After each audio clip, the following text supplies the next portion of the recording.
ये है एक ट्रक और इसमें है सोन द पॉटी बॉय। ये एक ट्रक के ड्राइवर और इस ट्रक में है सोन द पॉटी बॉय के घर का सारा सामान, जैसे कि अलमारी, टीवी, सोफा, बेड, सोन द पॉटी बॉय के घर के सारे फ्रिज और वॉशिंग मशीन, इसके अलावा बहुत सारे सामान। और आप लोग सोच रहे होंगे सोन द पॉटी बॉय सारा सामान लेके कहाँ जा रहा है। सोन द पॉटी बॉय ने कुछ दिन पहले ही एक नया घर खरीदा है, क्योंकि वो पहले रेंट पे रह रहा था और उसे ये नया घर बहुत ज़्यादा सस्ते में मिल रहा था, जिस वजह से उसने ये नया घर खरीद लिया है और अपने घर का सारा सामान लेके वो नए घर में शिफ्ट होने जा रहा है। लेकिन इस बारे में अभी गुल्ली बिल्ली को नहीं पता है और ड्राइवर साहब भी काफ़ी ज़्यादा लेट हो गए थे, जिस वजह से थोड़ा थोड़ा अंधेरा होने लगा है। और अब सोन द पॉटी बॉय ड्राइवर साहब के साथ अपने नए घर में शिफ्ट होने जा रहा है।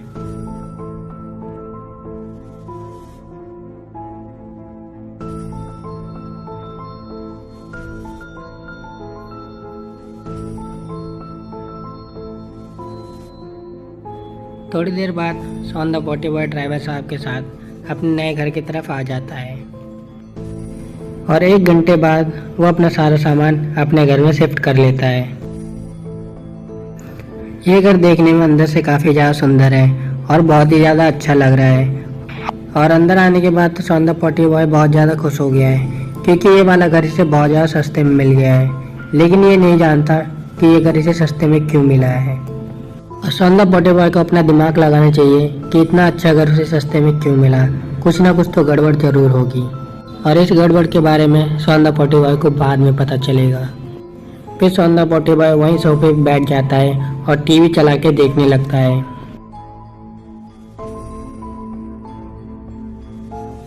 थोड़ी देर बाद वो सोचता है क्यों ना गुल्ली बुल्ली को भी यहाँ पे बुला लिया जाए और उसे अपना नया घर दिखा के चिढ़ाया जाए, क्योंकि ये वाला घर तो गुल्ली बुल्ली के घर से बहुत ज़्यादा सुंदर है। और सोन द पॉटी बॉय गुल्ली बुल्ली से मज़े लेना चाहता है, इसलिए वो तुरंत गुल्ली बुल्ली को फ़ोन लगा देता है और उसे अपने नए वाले घर पे बुला लेता है। जब गुल्ली बुल्ली को सोन द पॉटी बॉय के नए घर के बारे में पता चलता है तो वो तुरंत अपनी गाड़ी लेके सोन द पॉटी बॉय के नए घर पे आ जाते हैं।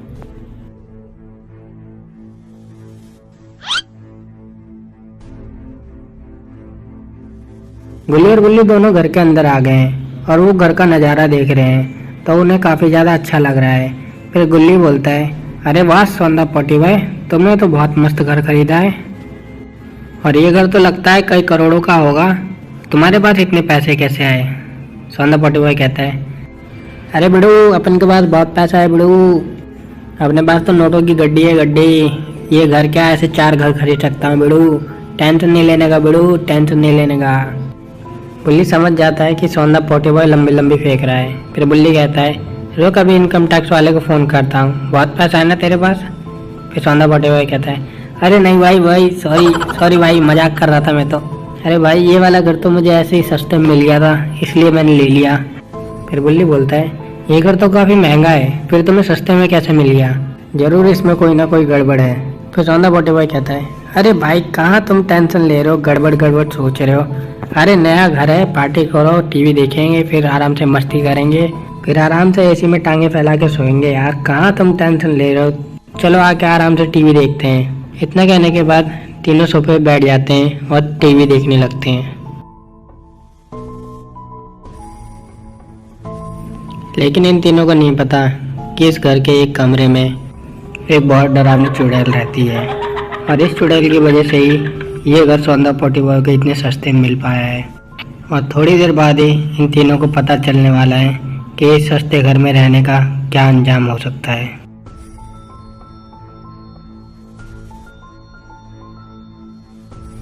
काफ़ी देर टीवी देखने के बाद सोन द पॉटी बॉय कहता है, चलो यार मैं तो सोने जा रहा हूँ, एक काम करना तुम दोनों इस वाले बेड पे सो जाना और उस वाले रूम में जाके ठंडी ठंडी एसी का मज़ा लूँगा, ठीक है ना गुल्ली बुल्ली।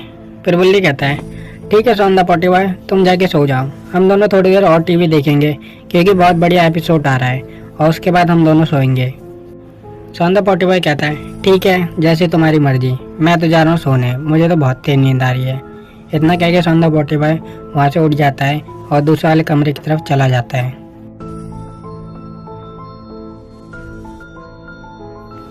जब वो दूसरे वाले कमरे में आता है तो वो देखता है कि ये वाला कमरा भी काफ़ी ज़्यादा सुंदर है, और वो मन ही मन में सोचता है, यार सौंदा पोटी बॉय, तेरी तो लॉटरी लग गई, इतने सस्ते में इतना बढ़िया कमरा मिल गया और इतना अच्छा घर मिल गया, तेरे तो मज़े आ गए।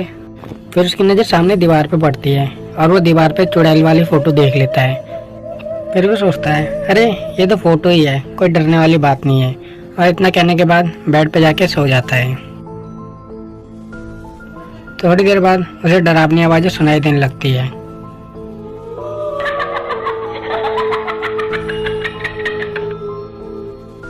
और साथ ही साथ वो लैपटॉप वाली टेबल भी हिलने लगती है।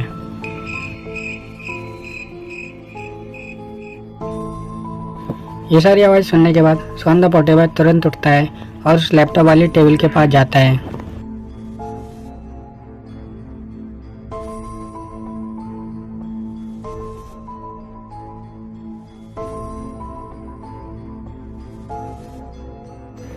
टेबल के पास आने के बाद जैसे वो टेबल खोलता है तभी वो टेबल के अंदर घुस जाता है। इस टेबल ने सौंदा पोटी बॉय को खींच के अपने अंदर घुसा लिया है और एकदम छोटा बना दिया है। सौंदा पोटी बॉय को इतना छोटा बना दिया है कि उसे कोई भी देख नहीं सकता। और अब सौंदा पोटी बॉय बहुत ज़्यादा परेशान हो गया है और इधर उधर देख रहा है कि इस टेबल में से कैसे निकला जाए और गुल्ली बुल्ली को किस तरह से यहाँ पे बुलाया जाए।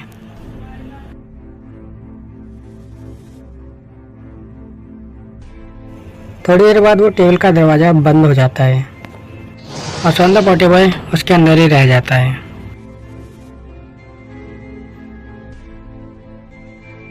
वहीं दूसरी तरफ गुल्ली और बुल्ली पूरा शो देख चुके हैं और फिर गुल्ली कहता है, बुल्ली भाई मेरी थोड़ी तबीयत खराब लग रही है, मैं जाके सौंदा पोटी बॉय से पूछता हूँ। इतना कहने के बाद गुल्ली भी उस वाले रूम की तरफ चला जाता है जिसमें सौंदा पोटी बॉय सोया था।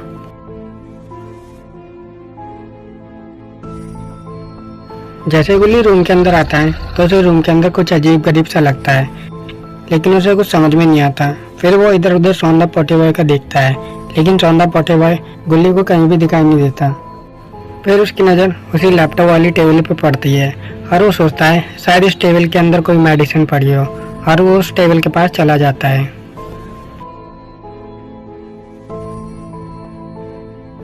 टेबल के पास जाने के बाद जैसे वो डोर को खोलता है उसे मेडिसिन सामने दिखाई दे जाती है, लेकिन उसे सौंदा पोटी बॉय नहीं दिखाई दे रहा। सौंदा पोटी बॉय वहीं पास में ही खड़ा है और वो आवाज़ लगाता है, गुल्ली भाई देखो जरा नीचे, गौर से देखो गुल्ली भाई, मुझे बचाओ गुल्ली भाई, गुल्ली गुल्ली। लेकिन गुल्ली को सौंदा पोटी बॉय की आवाज़ सुनाई नहीं देती क्योंकि सौंदा पोटी बॉय बहुत ज़्यादा छोटा हो गया है। और इसके बाद गुल्ली उस मेडिसिन को जैसे ही उठाता है तो गुल्ली भी उस टेबल के अंदर घुस जाता है। लो भैया, सौंदा पोटी बॉय के साथ गुल्ली भी इस टेबल के अंदर घुस गया और एकदम छोटा हो गया है। वहीं बिल्ली आराम से लेट के सो गया है और उसे इस बारे में बिल्कुल भी नहीं पता कि सौंदा पोटी बॉय और गुल्ली कहाँ पर हैं और उनके साथ क्या हुआ है। लेकिन बाबा को ये सारी चीज़ें पता है क्योंकि बाबा अपनी जादुई टीवी में ये सब चीज़ देख रहे हैं कि गुल्ली और सौंदा पोटी बॉय के साथ क्या हुआ है और किस वजह से हुआ है। और ये सब देखने के बाद बाबा अपनी सुपर बाइक उठाते हैं और सीधे उस वाले घर में पहुंच जाते हैं।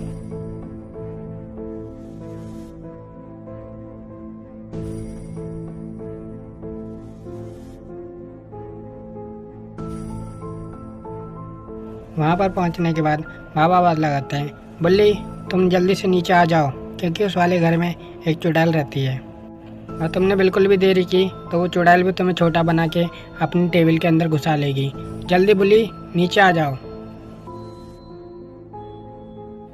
लेकिन बुल्ली तो आराम से घोड़े बेच के सो रहा है और वो बाबा की आवाज़ सुन नहीं पाता, लेकिन ये चुड़ैल बाबा की आवाज़ सुन लेती है और फिर वो ज़ोर ज़ोर से हंसने लगती है।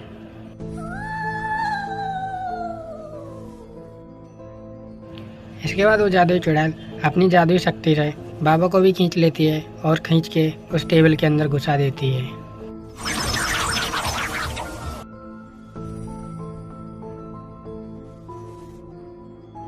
बाबा को गुल्ली और सौंदा पोटी बॉय देखते हैं। फिर सौंदा पोटी बॉय कहता है, बाबा आप यहाँ पे कैसे आ गए? आप तो अपने घर पे थे और आप भी एकदम छोटे हो गए। बाबा ये सब कैसे हो गया? मुझे तो बहुत ज़्यादा डर लग रहा है। फिर बाबा कहते हैं, ये घर में एक चुड़ैल रहती है और उस चुड़ैल ने तुम दोनों को छोटा करके इस टेबल के अंदर डाला है।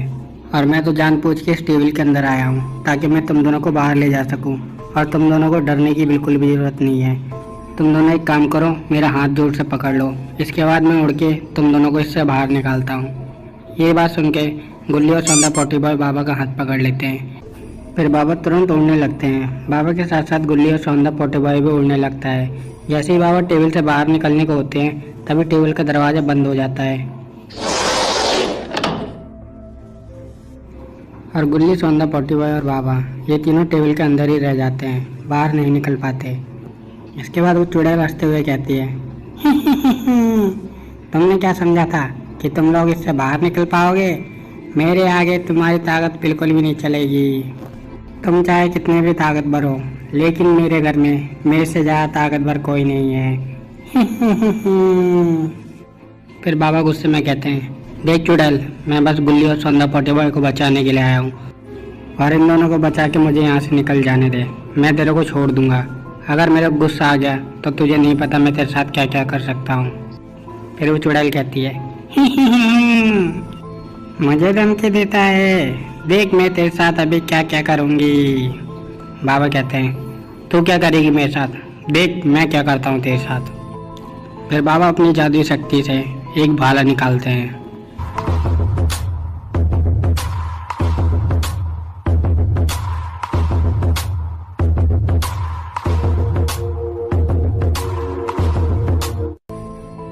उसके बाद बाबा उस भाले को टेबल की छत पे मारते हैं। बाबा के भाले की एक वार से उस टेबल के टुकड़े टुकड़े हो जाते हैं और गुल्ली, सौंदा पोटी बॉय और बाबा तीनों टेबल के बाहर आ जाते हैं और बड़े हो जाते हैं। बाहर आने के बाद बाबा फिर से कहते हैं ए चुड़ैल, मैं तुझे आखिरी बार कह रहा हूँ कि हम तीनों को यहाँ से जाने दे और हमें बिल्कुल परेशान मत कर।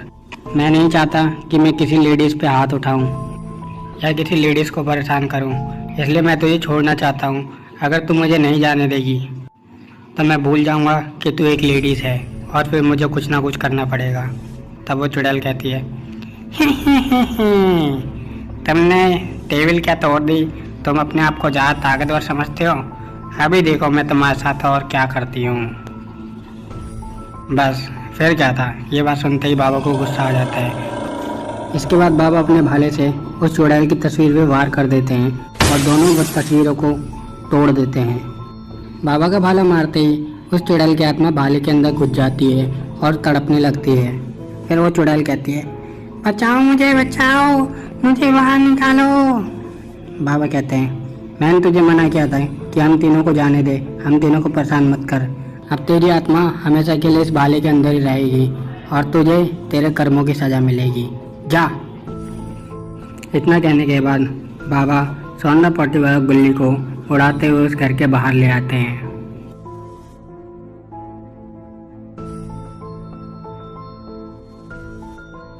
बाहर आने के बाद गुल्ली कहता है बाबा बुल्ली तो अंदर ही है और वो तो अभी सो रहा होगा, उसे भी तो बाहर लेके आओ, और अगर गलती से वो भाला उस तस्वीर से निकल गया तो चुड़ैल की आत्मा निकल जाएगी और बुल्ली का काम तमाम कर देगी।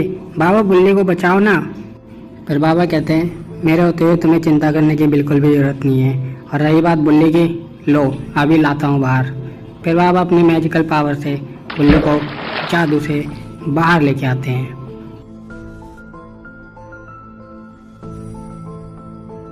बुल्ली अभी भी गहरी नींद में सो रहा है और उसे पता ही नहीं अंदर क्या से क्या हो चुका है और बाबा ने क्या से क्या कर दिया है। बाबा बड़ी शांति के साथ बुल्ली को बाहर लेके आए और उन्हें आराम से जीप में लेटा दिया, जिस वजह से बुल्ली अभी तक गहरी नींद में सो रहा है।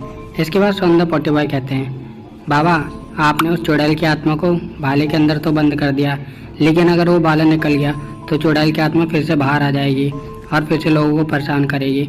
इसका कोई परमानेंट इलाज करो बाबा, परमानेंट इलाज करो बाबा। फिर बाबा कहते हैं सौंदा पोटी बॉय तुम एकदम सही कह रहे हो, उस भाले के निकलने से ही उसकी आत्मा बाहर आ जाएगी और फिर वो सबको परेशान करेगी। अब तुम देखते रहो किस तरह से मैं इसका परमानेंट इलाज करता हूँ। इतना कह के बाबा अपनी जादुई शक्ति से उस घर को एकदम छोटा बना देते हैं और इसके बाद एक मैजिकल गोला निकालते हैं और उस घर को उस मैजिकल गोले के अंदर बंद कर देते हैं।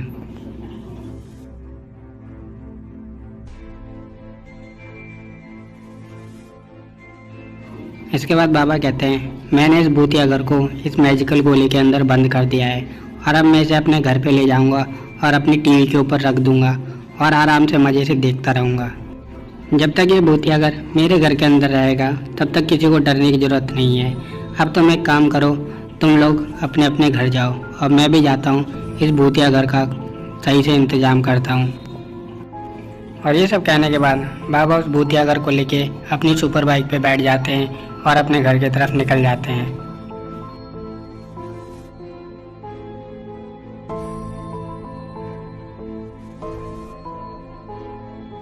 वहीं गुल्ली और सौंदा पॉटी बॉय भी बुल्ली को लेके अपनी जीप में बैठा हुआ है और वो भी अपने अपने घर की तरफ निकल जाते हैं। तो दोस्तों, ये था हॉन्टेड हाउस स्टोरी का लास्ट पार्ट। अगर ये वाला पार्ट आपको अच्छा लगा हो तो वीडियो को लाइक और शेयर जरूर कर दें।